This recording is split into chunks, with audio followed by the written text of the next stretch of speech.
하나님 말씀 창세기 3장 17절 보겠습니다. 사모님 제 방에서 건전지 좀 갖다 줘. 창세기 3장 17절.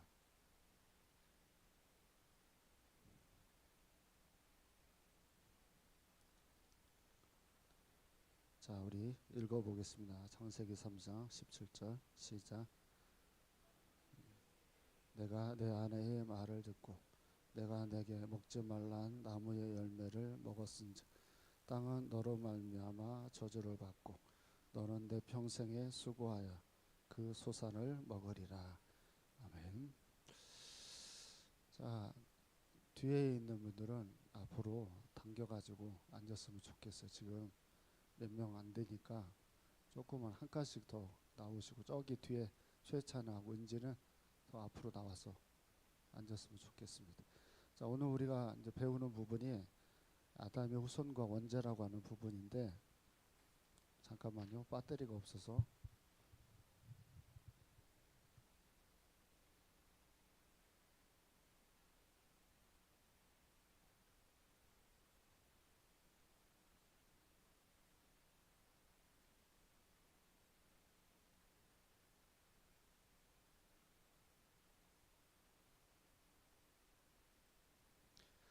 자, 우리가 타락에 대해서 배웠잖아요. 글씨 잘 보입니까? 잘 안 보이나요? 타락, 우리가 지난주에 타락에 대해서 배웠어요. 타락. 그 타락이라고 하는 걸 부분을 배울 때 우리가 죄라고 하는 것들이 이제 언급이 되어지는데, 자, 일단 오늘 우리가 배우는 이제 포인트는, 일단 얘가 구체적으로 뭔지를 우리가 배울 것이고, 얘로 인해서 생긴 이제 구체적인 결과라고 하는 것도 우리가 이제 생각을 해볼 겁니다. 그래서 타락이라고 하는 부분은 나오면, 타락이라는 부분은 반드시 얘가 등장을 하는데, 우리가 너무 이게 익숙해요. 오랫동안 우리가 이 부분에 대해서 배워가지고 여러분들이 이걸 알고 있다라고 생각을 합니다.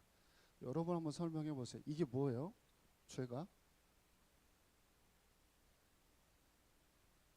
그래, 이런 이제 이게 지금 우리가 가지고 있는 이제 반응이 이제 됩니다. 그러니까 얘가 우리는 알고 있다라고 생각하고, 너무 어렸을 때부터 우리가 이 부분들을 들어서 이 죄가 뭐다라고 하면 죄가 뭐지라고 했다가 막상 그게 죄가 뭐냐라고 설명을 하면 우리는 그 부분에 대한 설명이 잘 안 됩니다. 그래서 죄가 뭔지를 우리가 정확히 알고 있으면 그게 인간에게 어떻게 미쳤고 어떻게 됐는지 우리가 좀, 그리고 그게 우리가 이제 구원함을 받고 우리에게 어떤 작용으로 변했는지 우리가 이 생각을 해볼 수 있잖아요. 자, 일단 얘가 들어오기 전하고 얘가 들어오고 인간의 삶이 똑같나요? 다르죠. 그래서 아담과 하와가 에덴 동산에서 살았던 인간의 모습하고 현대 인간의 모습하고는 다릅니다. 같을 수가 없습니다. 그러면 이제 질문을, 여러분들이 성경을 보면서 질문을 해야 돼요. 뭐가 다른지. 타락을 하고 난 이후에 인간이 가지고 있었던 변화된 모습이 에덴 동산에는 있었는데 지금 우리에게 변하고 바뀌어버린 게 무엇인지 우리가 그걸 이제 알아야 됩니다. 자, 17절을 우리가 하나 대표적으로 읽었는데, 일단 14절을 우리가 거꾸로 올라가 보겠습니다. 14절. 자, 우리 읽어보겠습니다. 14절 시작.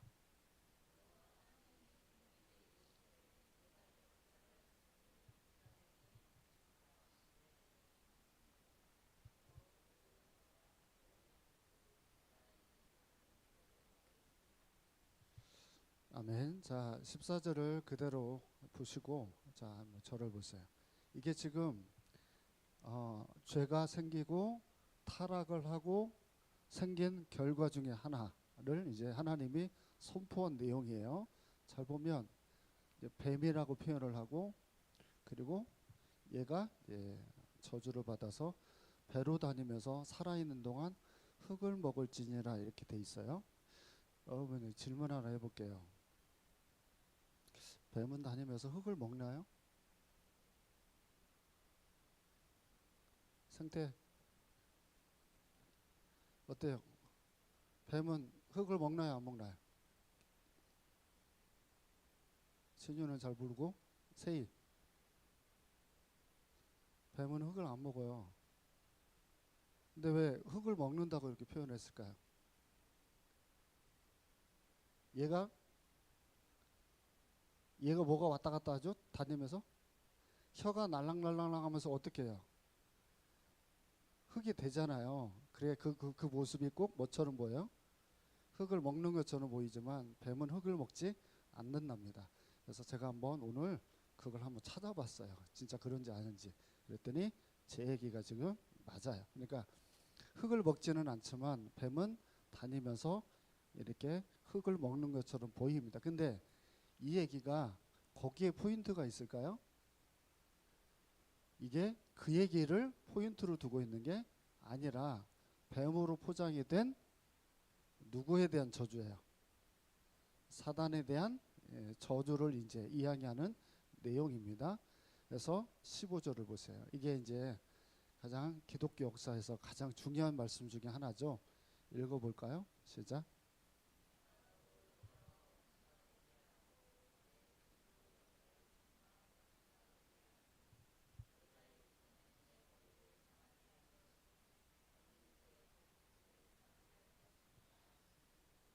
아멘. 자, 여기에서 이상한 거 하나를 찾아보세요. 여러분 스스로.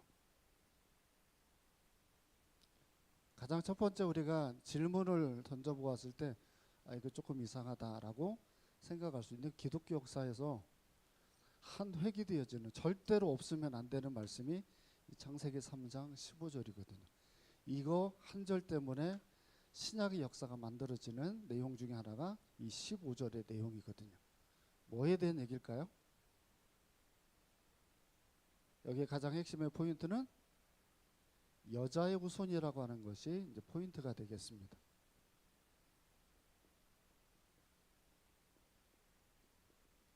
자, 왜 여자의 후손이라는 말이 나오죠? 보통은 후손을 이야기할 때는 남자의 후손이잖아요. 근데 왜 여자의 후손이 나와야 되죠? 여기에서 바로 동정녀 탄생이 이제 의미를 이제 두고 있습니다. 그러니까 남자와 여자와 사이에서 아이가 태어나는 게 아니라 남자 없이 여자를 통해서 후손이 만들어지는 이 동정녀 예언이 3장 15절의 내용이 됩니다. 그러니까 성경에서는 철저하게 예수님의 탄생에 대한 얘기를 할 때 전향적인 남자와 여자의 관계 속 아이가 태어나지 않고 말도 안 되는 여자의 후손으로 세상에 태어납니다. 그걸 이제 신약에서 이 여자의 후손을 이제 뭐라고 얘기하냐면 교회라고 얘기합니다. 그래서 누구하고 원수가 돼요? 여자의 후손하고 누구하고 원수가 돼요? 사단하고 원수가 되잖아요. 그래 여러분들이 계시록을 읽어보면 그래서 계시록에도 여자의 후손이라는 표현이 이렇게 나옵니다. 이게 다 뭘 얘기하는 거냐면 교회를 얘기합니다. 아시겠죠? 그러니까 여자의 후손이 누구하고 원수가 돼요? 사단하고 원수가 되죠. 그러니까 교회는 절대로 사단과 함께 갈 수가 없어요. 그럼 또 한 가지 질문을 해볼게요. 그럼 이단이 생기면 그 이단이 생겼어요. 최근에 혹시 이번 주에 영상을 이제 보신 분들이 있는지 모르겠는데 유튜브로 재림 예수가 나타났는데 보셨나요? 재림 예수가 나타났어요. 한국 사람이 한국말을 해요. 근데 재림 예수예요. 근데 그 재림 예수가 유튜브로 자기가 재림 예수라고 하는 얘기를 오랫동안 해가지고 그 시청하는 사람에게 돈을 후원을 받았어요. 그 돈이 총 얼마가 되냐면 50억입니다. 그 50억을 받아서 자기들 아이 3명은 다 국제학교 보내고 자기는 좋은 아파트에서 살고 이게 거기에서 나온 사람들 4명이 소송을 걸어서 이제 들통이 났어요. 근데 여러분 재림 예수가 한국에 굉장히 많습니다. 지리산방 가보면 지리산에서 돛 닦고 있는 분들 중에 메시아라고 하는 분들이 많대요. 나는 이제 한 번도 못 봤는데 그렇다고 해요. 이단 연구하시는 분들이. 자, 그게 중요한 게 아니라 자, 이 말씀을 잘 보세요. 제대로 신앙생활하는 교인은 교회가 우리잖아요. 제대로 신앙생활하는 우리는 정상적으로 신앙생활하면 누구하고 사이가 안 좋아요. 얘가 사이가 안 좋아질 수밖에 없어요. 정상적으로 신앙생활하면. 내가 정상적으로 신앙생활 안 하면. 네. 그래서 세상을 살아가지 말라라고 하는 말들이 나오는 이유가 이런 관계에 있습니다. 그 다음을 잘 보면 머리를 상하게 하고 너는 그의 발꿈치를 상하게 할 것이다 라고 하면서 서로 간에 있어서 상처를 주는 그와 같은 일들이 일어나는 것이 예언되어져 있어요. 자, 그 다음 16절을 보세요. 16절. 자, 시작.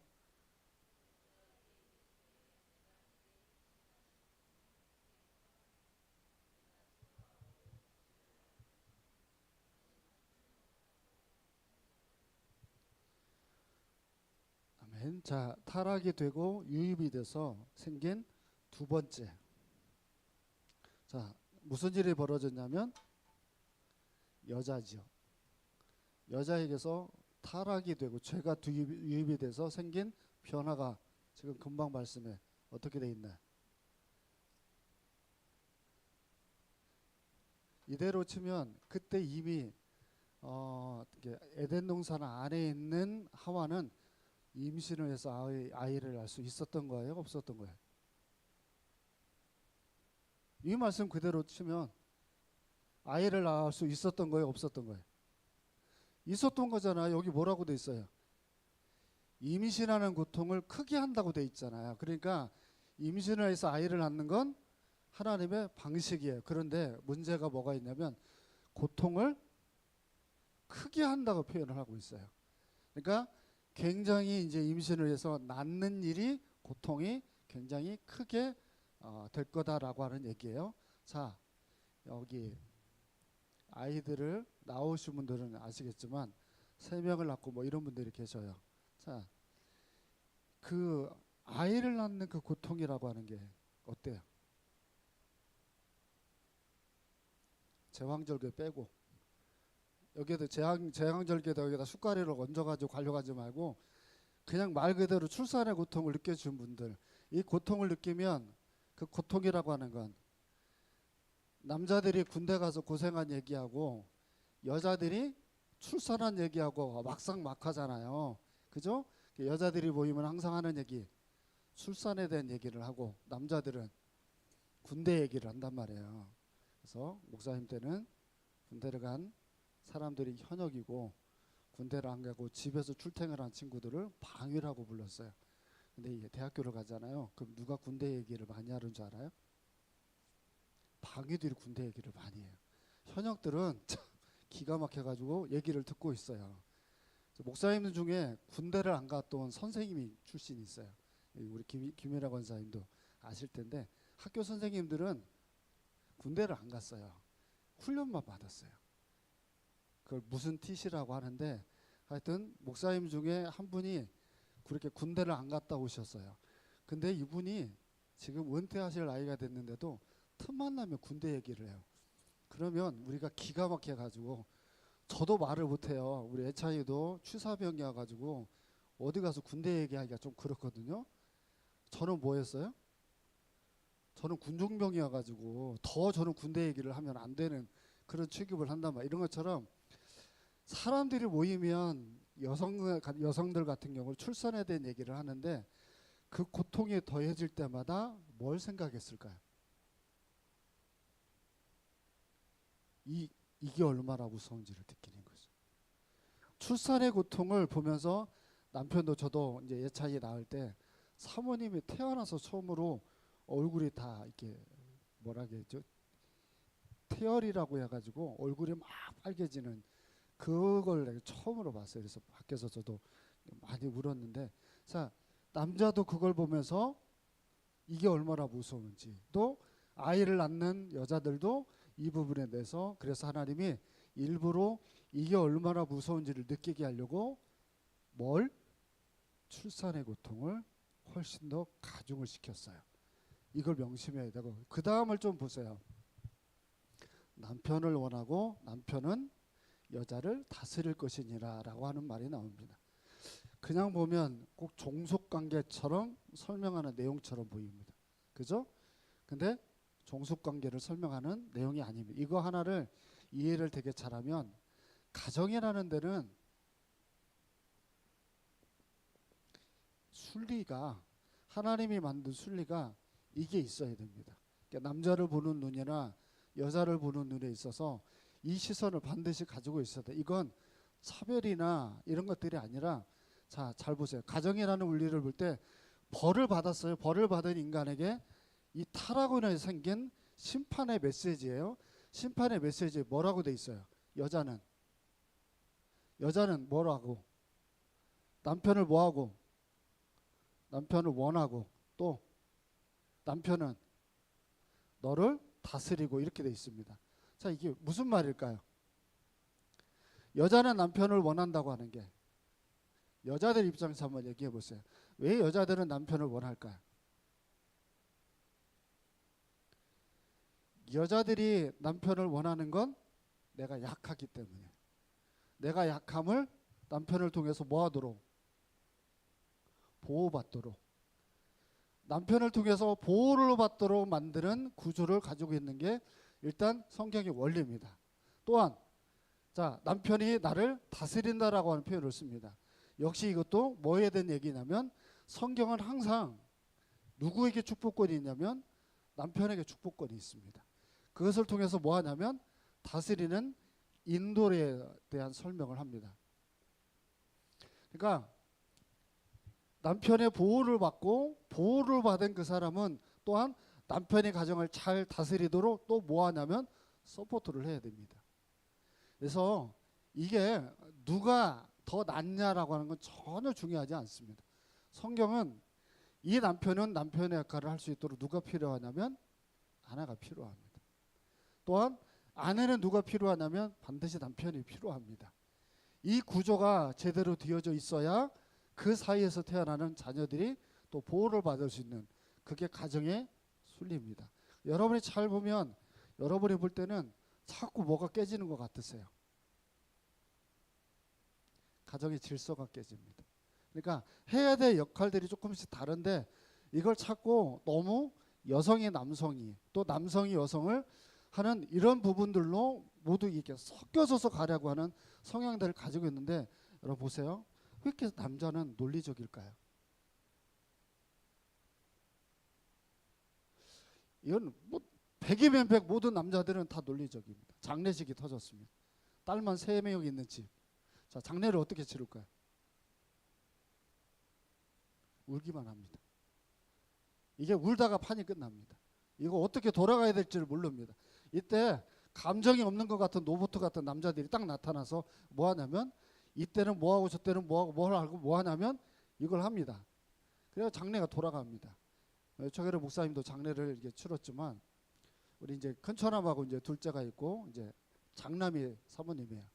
자, 장로님이 우리 장녀인 사모님이 뭔 결정을 하나도 안 했습니다.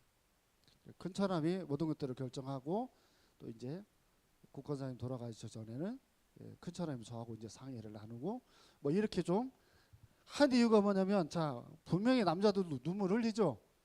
감정적이잖아요. 근데 감정에 지나치게 치우치지 않고 뭐 하냐면 논리적입니다. 그러니까 뭘 할 수 있냐면 하나님이 교회를 보호하는 것 같은 기능을 남편들이 할 수 있습니다. 그래서 가정이 붕괴되지 않으려면 누가 정신 똑바로 차려야 되냐면 남자들이 정신 똑바로 차리고 가정을 이끌어갈 수 있어야 그 가정이 건전해질 수 있습니다. 그러니까 이게 너무 우리 한국 사회가 슬퍼요. 왜냐하면 얘네들이 무너졌어요. 저도 남자지만 남자들이 무너졌어요. 요즘은 우리 예찬이 또래들을 보면 잘 주의해서 보세요. 남자들이 여자 같은 남자들을 좋아하는 것 같아요.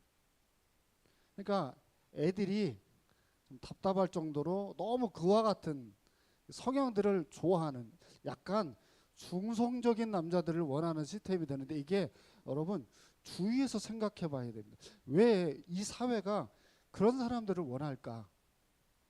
이게 정말 우리가 깊이 사고해 봐야 될 부분이에요. 왜냐하면 성경의 원리와는 조금 맞지 않게 흘러가고 있어요. 자, 17절도 우리 보겠습니다. 17절 시작.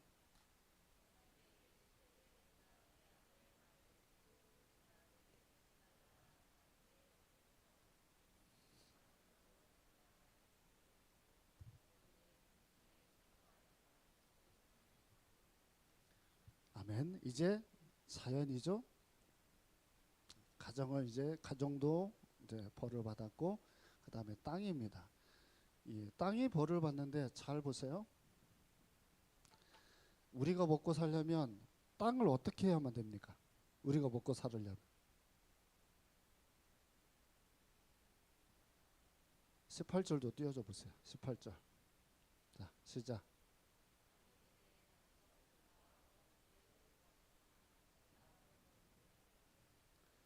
자, 자 다시 17절을 띄워줘 보세요. 자, 이게 아담에게 한 말이에요. 이제 네가 먹고 살려면 어떻게 되냐면 땅이 저주를 받았어요.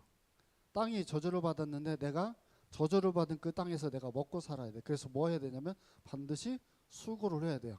수고를 안 하면 18절을 보세요. 어떻게 돼 있냐면 땅은 계속해서 뭘 만들어요? 가시덤불과 엉겅퀴를 내요. 그러니까 여러분 잘 보세요. 농사를 짓는 데서 농사를 안 짓는 땅을 한번 보세요. 항상 땅이 어떻게 돼요? 아니 그냥 내버려 두기만 하면 땅이 어떻게 되냐면 광야가 돼버려요. 근데 그 광야가 된 땅을 또 인간이 가서 건들기만 하면 또 어떻게 돼요? 그 개간이 돼버려요. 그랬다가 인간이 다시 그걸 놔버리면 또다시 광야가 돼버려요. 그러니까 하나님의 말씀으로 뭐가 되냐면 경제라고 하는 원리도 마찬가지예요. 경제라는 원리에 부부가 노력을 하지를 않아요. 그러면 우리 가정의 경제는 어떻게 돼요? 광야가 돼버려요. 먹고 살기가 어려워져요. 그러니까 사람들은 먹고 살기가 어려워지는데 계속해서 거기에 뭘 유입을 시키냐면 수고 안 하면서 뭔가를 얻어먹으려고 하는 그와 같은 시스템으로 흘러가는 그런 잘못된 사고방식들이 생겨요. 성경적이에요? 아니에요? 절대 성경적이지 않아요. 제대로 된 신앙생활을 하는 사람은 반드시 뭐 해야 되냐면 내가 내 손으로 일궈가지고 노력을 하려고 해야 돼요. 왜냐하면 땅은 계속해서 가시덤불과 엉겅퀴를 내서 쑥대밭이 되도록 만드는 시스템을 가지고 있어요. 그러니까 우리는 애를 쓰고 노력을 해야 돼요. 그러니까 여러분들 중에 자꾸 복지 쪽에서 뭔가를 도움을 받아가지고 쉽게 돈을 내가 벌으려고 하는 만약에 그런 마음을 가지고 있다. 여러분은 굉장히 하나님과 의견이 맞지 않은 길을 선택하고 그 길을 걸어가는 것이 됩니다.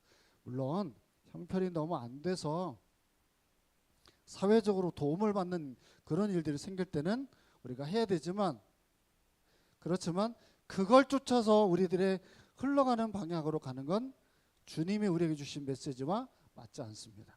제일 마지막 줄 보세요. 17절 마지막 줄에 내 평생에 네, 그래야 뭘 먹어요? 소사를 먹습니다. 그러면 여기서 질문 하나, 팁을 하나 드려볼게요.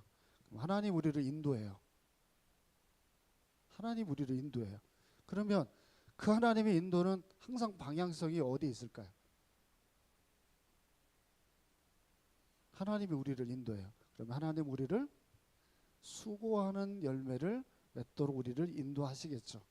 놀고 먹도록 만들면서 주님께서 이렇게 귀한 날을 허락해 주셔서 너무 감사하다고 하는 것 맞아요?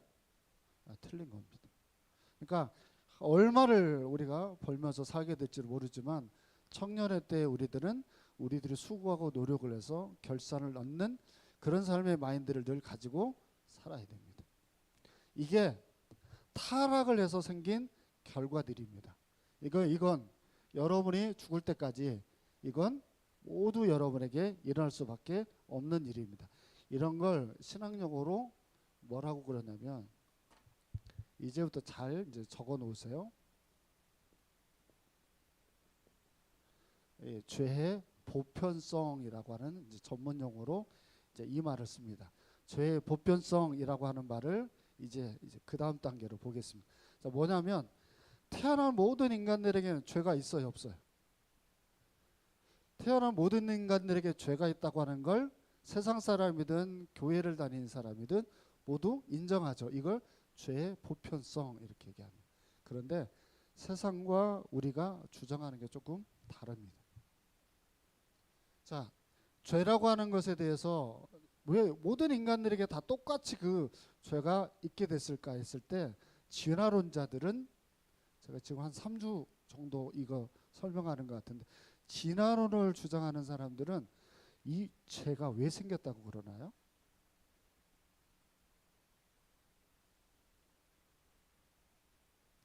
죄가 왜 생겼어요? 제가 3주째 설명해요. 이랬던 존재가 걔네들의 이론대로 하면 이랬던 존재가 이제 이렇게 돼야 되잖아요. 그러면 사람이 계속 성장을 하니까 이게 있어야 돼, 없어야 돼? 죄가.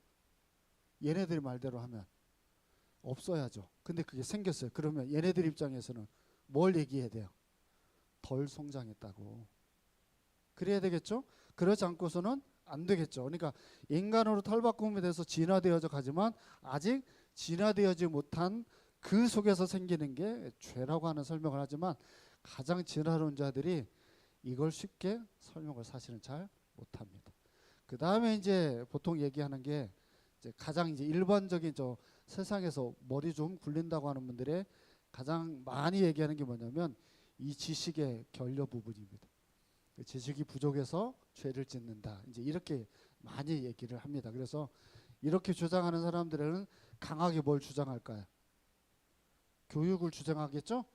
교육을 주장을 하고 사회가 좋아지면 죄를 짓는 일이 적어진다고 이렇게 가르칩니다. 그러면 여러분들은 여기에 대해서 질문을 해봐야 됩니다. 그럼 목사님, 그 사람들이 주장대로 하면 선진국은 죄가 있어야 돼, 없어야 돼? 자, 요즘 선진국에서 죄를 짓는 일이 후진국하고 어디가 더 많은 것 같으세요? 뭐 그냥 총 쏴서 죽이는 일들이 미국에서 막 일어나는 걸 보세요. 근데 제가 이제 우리 6명하고 필리핀을 가겠지만 필리핀 사람들은요 모두 다 행복하다고 생각한대요. 그래서 가서 내가 설교를 어떻게 해야 될지 지금 걱정이에요. 거기는 행복하대요. 김민영 원사 우리 말레이시아 갔는데 그 사람들도 다 어땠어요? 이 사람들은 수도도 안 나오고 전기도 안 나오고 불편하게 밥을 먹는데도 자기들은 행복하다고 얘기해요. 자기들은 행복하대요. 그런데 이 사람들은 되게 행복하다고 얘기를 하는데도 선교사님들이 와서 지원을 하면 온 마을 사람들이 다 나와가지고 또 그걸 간절히 받으려고 하고 저 집하고 이 집하고 차이가 나면 싸운답니다. 좀 이상하지 않아요? 자기들 굉장히 행복하다고 얘기를 하는데 막상 이들이 싸울 때는 그거 주머니를 비닐을 까가지고 거기하고 여기하고 비교를 해가지고 사람이 나누어 주다 보면 우리가 말레이시아 가서 우리가 다 싸봤지만 그게 뭐 2개씩 넣고 뭐 3개씩 넣고 뭐 한다라고 하지만 그게 좀 잘 못할 수도 있는데 그걸 가지고 싸운대요. 그리고 다 나눠주고 나면 다음날 이 사람들의 성향들이 냉랭합니다. 그러니까 참 보면 이 사고방식이라는 게 이런 것 같아요. 지식이 결여가 되어진 곳에 교육을 하면 좋아진다라고 하는데 그것도 아닌 것 같아요. 왜냐하면 후진국 사람들과 선진국 사람들의 사고방식이 다르니까. 자, 그러면 이제 성경으로 접근을 해볼게요. 찾아봅시다. 일단 이사야 53장 자, 6절에 죄의 보편성에 대한 대표적인 말씀을 보겠습니다. 이사야서 53장입니다. 6절.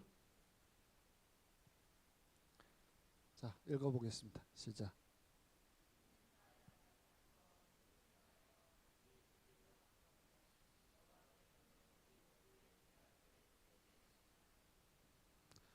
아멘. 자, 53장은 예수님이 십자가를 질 것에 대한 예견을 두고 하는 내용입니다. 왜 십자가를 져야 되는지 다 우리는 다 양 같아서 그릇 행하여 우리 모두 어떤 사람도 예외 없이 우리 모두의 죄악을 그에게 담당시킨다라고 하는 뭘 얘기합니까? 죄 보편성을 얘기합니다. 자, 로마서도 보겠습니다. 이 오늘 지금 찾는 건 다 머릿속에 기억하고 있습니다. 로마서 3장입니다.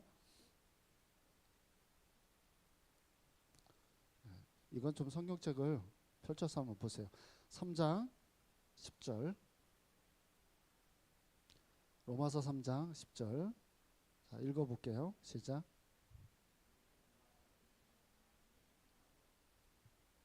자, 뭐라고 돼 있나요? 성경에서 말하는 건 한 사람도 의인이 아니다라고 얘기를 합니다. 의인은 하나도 없습니다. 자, 19절도 보세요. 3장 19절 시작.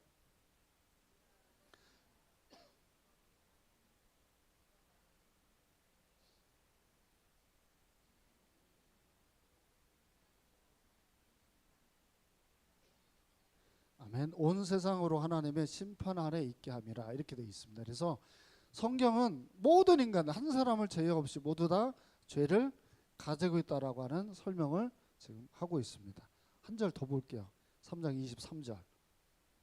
가장 유명한 말씀이니까 시작.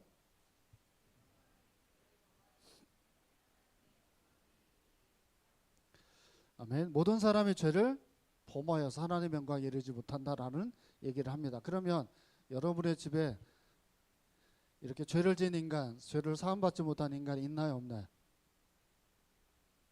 여러분의 집에 그런 사람도 있어요, 없어요? 있죠.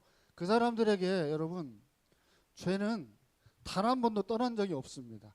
그러면 그 사람들한테 뭔가를 기대하는 게 합리적으로 맞습니까? 아무리 똑똑하고 뭐 잘 배우고 뭐 아무 상관없이 일단 저 조금 이따 이제 죄에 대해 설명을 하겠지만 성경에 바라보는 모든 인간의 관점은 뭐냐면 그 사람들에게 뭐가 있어요? 뭐가 있어요? 그 사람들에게 죄가 있죠. 죄가 있잖아요. 죄를 가지고 있으면 아까 말한 뭐가 있어요? 죄로 인해서 생기는 하나님의 심판에 대한 내용들이 나오죠. 그 사람의 가정을 제대로 다스릴 수 없고 그 사람들이 경제관도 마찬가지고 그 사람들은 이게 우리는 예수님을 만나서 사함을 받았지만 그 사람들이 이 문제가 단 한 번도 벗어난 적이 없어요. 그러면 기대할 사람들은 누구밖에 없냐면 우리밖에 없어요. 택함을 받은 우리가 이 문제에 있어서 리더격에 있어야지 그 사람을 의존하고 있거나 그 사람이 변할 것을 우리가 생각을 한다라고 하면 여러분 이걸 여러분들이 모르고 있는 거예요. 그러면 이제 구체적으로 들어가 볼게요. 이게 뭔지를 우리가 생각을 해봅시다. 일반적으로 세상 사람들이 말하는 악한 게 죄다. OX. 표시를 하라니까요. 그럼 X면 말하지 말고 X는 X, O는 O를 하란 말이에요. 다시. 자, 모든 사람들이 그 짓는 이 죄라는 게 여러분 악과 똑같은 거예요? 저 세상 사람들이 말하는 관점에서의 죄와 우리 교회에서 말하는 죄의 관점은 다른데 사람들은 모두 다 똑같은 용어를 써요.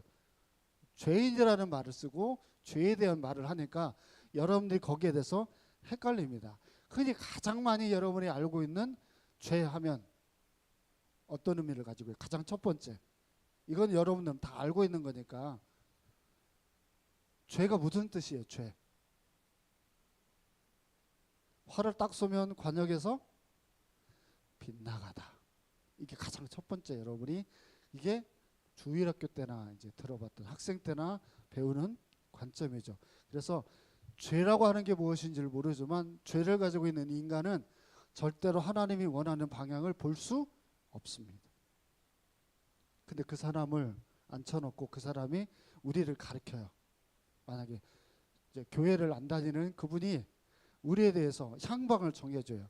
왜 공부해야 되고 왜 돈을 벌어야 되고 만약 이런 얘기를 한다라면 그 얘기는 하나님이 원하는 방향으로는 절대로 못 갑니다. 그러니까 왜 우리가 왜 믿는 사람하고 왜 결혼을 해야 돼? 이 문제를 해결함을 받은 사람들끼리 모여야 하나님이 원하는 그 방향성을 제시하고 양육할 수 있으니까, 그래서 성경은 끊임없이 뭐라고 얘기합니까? 안 믿는 사람하고 결혼하지 말라라는 얘기를 왜 그렇게 많이 하고, 심지어는 무서울 정도로 구약에 보면 안 믿는 사람하고 결혼한 사람을 비느하스라고 하는 사람도 죽여버리기도 하잖아요. 왜 그렇게까지 무서운 얘기를 성경은 할까라고 했을 때, 뭐에 대해 여러분이 시선을 맞춰야 되냐면 이거야, 이거. 근데 덜커니 여러분들이 사랑이라는 명분 안에서 이것을 해결하지 못한 사람과 결혼을 하게 되어지면 계속해서 그 사람은 관역에서 빗나간 얘기를 한단 말이에요. 관역에서 빗나간 얘기를 했는데 어떻게 나오고 동일한 연합을 이룰 수 있겠어요? 이룰 수가 없죠. 그래서 우리가 계속해서 뭘 가지고 씨름을 해야 되냐면 그 사람에게 복음을 전하고 그 사람이 하나님을 믿는 길을 찾도록 만드는 그것만이 답이란 말이에요. 여기다 놓고 상담을 하고 뭐 해봤자 소용이 없어요. 우리 교회도 보면 상담하러 다니고 뭐 이렇게 하는 분들이 있어요.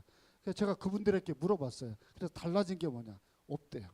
약만 먹고 안정을 찾는 것밖에는. 이게 첫 번째 성경에서 말하는 죄라고 하는 것에 대한 얘기입니다. 근데 이것은 성경에서 악을 전체로 죄라고 하지 않고, 성경에서는 그때 설명하는 내용은 도덕적, 윤리적인 죄를 죄라고 설명할 때가 많습니다. 일반적으로 윤리에서 벗어나고 도덕적으로 벗어난 것들을 죄라고 보통 우리가 얘기를 합니다. 근데 두 번째,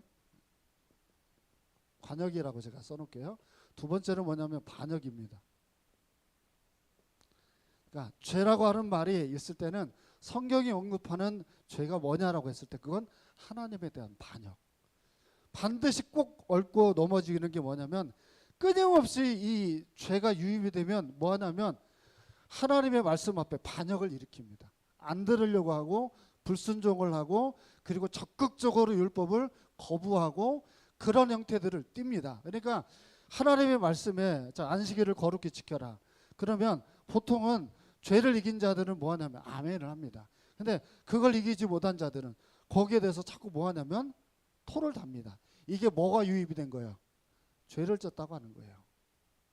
그러니까 성경에서 여러분이 제시하는 것들이 있습니다. 근데 그런 부분들에서 말을 듣지 않으려고 하는 성향을 가지고 있다라고 하면 자기 안에 계속해서 또 뭐가 일어나고 있는 거예요? 죄가 일어나고 있는 거예요. 아시겠죠?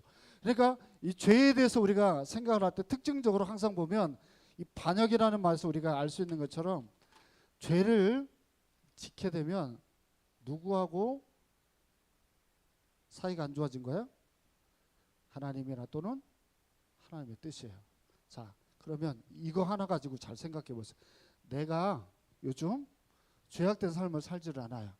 그러면 하나님의 뜻을 따라서 행하게 되고, 내가 죄를 짓고 있어요. 그러면 나는 하나님의 뜻이 아닌 뭐예요? 나의 뜻을 옮겨가겠죠. 그래서 이걸 사사기에서 뭐라 그래? 자기 소견에 옳은 대로 행동한다는 말이나. 그러니까 사사기 전체 얘기가 뭐예요? 반역의 얘기잖아. 은혜 주면 또 반역하고, 은혜 주면 또 반역하는 얘기가 그 사사기 전체 얘기예요. 주제는 뭐예요? 자기 소견에 옳은 대로 행동하는 사람들의 얘기죠. 그러니까 죄가 유입이 되어지면 죄를 가지고 있는 인간은 본능적으로 뭐 하냐면 여기 뜻과는 반대되어지는 길을 내가 자처해서 가요. 그러면 여러분이 흔히 많이 알고 있는 축복은 천대까지 줄 텐데 그건 홀월 날아가고, 나에게는 반역을 통해서 나에게 생긴 나의 뜻을 행했으니까 3, 4대가 망하는 이 벌을 받을 수밖에 없는데, 이렇게 살고 있으면서도 하나님은 자기를 축복한다고 생각하면 이게 맞아요? 이게 절대로 이런 일이 일어날 수가 없어요. 만약 이런 일이 일어나면 저는 이렇게 하나님 앞에 반문할 수 있어요. 그러면 하나님, 뭐더러 하나님의 뜻대로 삽니까? 이래야 되지 않겠어요? 아니, 십자가를 지고 날마다 제 십자가를 지고 자기를 부인하고 그렇게 하나님이 원하는 대로 살 이유가 없죠. 이렇게 살아도 복을 받는다면 뭐더러 사나요? 그잖아요. 하나님이 머리털까지도 세신받아서 우리를 보고 계신대요. 자, 여기 형광등을 지금 다 했죠. 깨끗해졌어요? 좀 나는 흐리멍텅한데 여러분들이 잘 안 보여요, 나는. 근데 여러분 뜻대로 이거 했어요. 이 청년들 이 은지가 책임져야 돼. 은지 세희 자 이렇게 자 했어요. 여러분 뜻대로. 그것들이 침침해 가지고 내가 지금 여러분들이 얼굴이 잘 안 보여요. 그래서 보수공사를 내일 또 할 텐데 하여간 자 보세요. 이게 정말 중요해요. 자 하나님의 뜻대로 갔어요.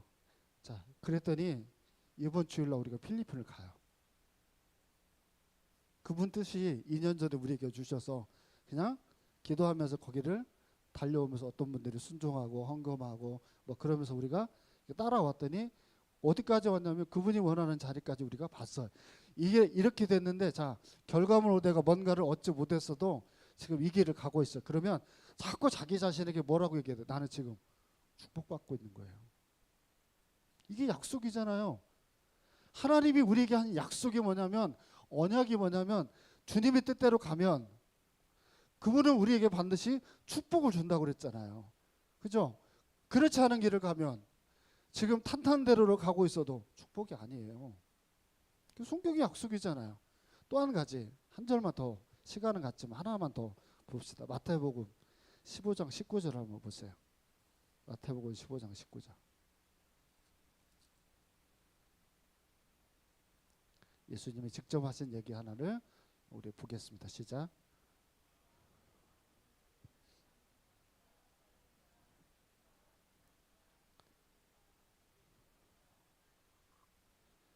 자, 제가 이걸 꼽은 이유가 있습니다. 자, 죄는 행동입니까 아닙니까? 자, 행동이라고 이야기하는 것에 제가 태클을 거는 이유가 뭐냐면 자, 죄가 겉으로 좀 어려운 말로 표면적으로 나타나는 것을 죄라고만 할 수 없는 게 예수님은 죄를 어디서 언급하고 있냐면 우리 마음 깊은 곳에서 그 죄가 있다고 설명을 해요. 그러니까 죄라고 하는 것들이 행동으로 액션을 보이지 않고 가만히 있는 가운데서도 죄가 있어요, 없어요? 있죠. 왜? 죄가 마음에서부터 나오는 이와 같은 음란, 살인이 예수님에게는 뭐였어요? 살인이.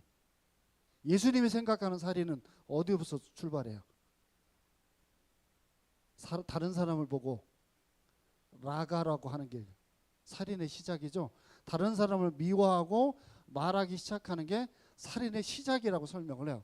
그러니까 마음에서부터 그와 같은 그런 이야기를 하거나 얘기를 하면 거기서부터 죄가 싹 튼다고 얘기를 해요. 그러면 우리는 그런 마음이 들면 주님의 뜻으로 우리 마음을 다스릴 수 있어야 되잖아요. 그래야 이게 뭐가 돼요? 축복이 머무르는 인생이 되잖아요. 그러니까 죄라는 게 행동으로 액션만을 보인 걸 죄라고 하지 않고 성경은 죄가 가지고 있는 습성 자체까지도 죄라고 언급을 해요. 죄라는 것은 표면적인 것만이 아니라 내부적으로 그 안에 가지고 있어요. 그러니까 여러분 인간은 이거 해결 안 하면 안 돼요. 사회가 바뀌고 경제가 바뀌고 법이 바뀌고 정치가 바뀌어도 이게 안 바뀌면 사람 자체는 절대로 변할 수 없습니다. 그게 모든 인간들이 태어날 때부터 다 가지고 있죠. 태어나서 사람에게서 그걸 보고 죄가 늘기도 하고 줄기도 하고 하나요? 어때요? 죄가 늘어났다가 줄어들었다 이렇게 되나요? 여기서 말하는 이 죄가? 이 죄는 원죄라고 그러잖아요. 원죄는 모든 인간이 태어나면서부터 가지고 나오죠. 여러분 왜 그렇게 된 거예요? 그걸 우리가 성경에서는 언약설로 이야기를 합니다. 하나님하고 누구하고? 아담하고 언약을 맺었어요.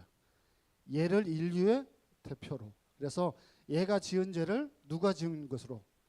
인류가 지은 죄로 언약을 맺었어요. 그래서 아담이 지은 죄를 인간이 모두 졌잖아요. 이거 성경 잘 보세요. 아담이 죄를 짓고 그 다음에 가인이 죄를 졌죠. 가인의 죄에 대해서 성경이 언급을 하나요? 그러니까 만약에 신유가 죄를 졌어요. 신유가 죄를 진 건 세기한테 연약을 줬어요. 그러면 그 다음에 세기한테 연약을 받아서 죄를 지은 사람이 있으면 신유가 지은 죄하고 세이가 지은 죄하고 이렇게 유입이 돼야 그게 유전적인 의미잖아요. 근데 성경은 얘가 지은 죄만 얘기해요. 그죠? 그 다음에 가인이 짓고 그 다음에 뭐 이제 노아가 술 먹고 지은 죄 뭐 이런 죄들에 대해서는 인간에게 계속 유입이 되는 걸로 설명하지 않아요. 왜? 대표성의 원리거든요. 성경의 약속이죠. 그래서 이게 로마서에 가면 둘째 아담이 누구예요?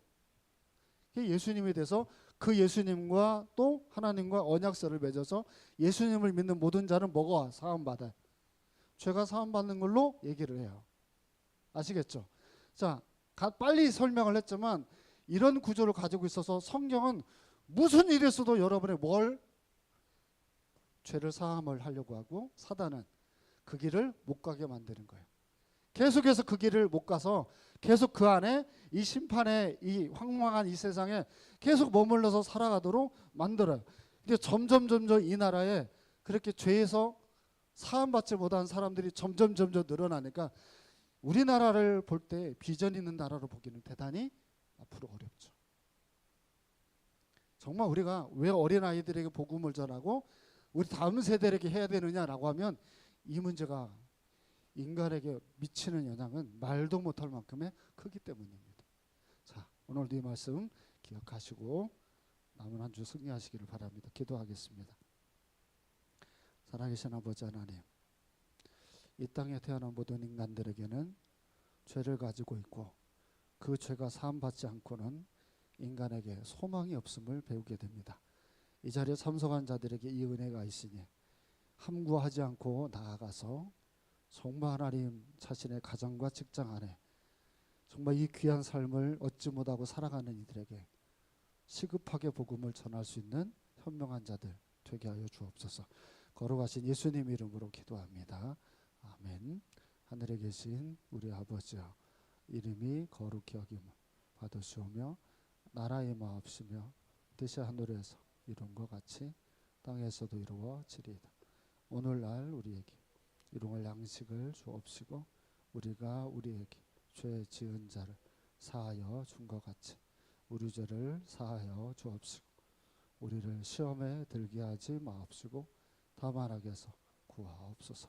대개 나라와 권세와 영광이 아버지 영원히 있사옵나이다.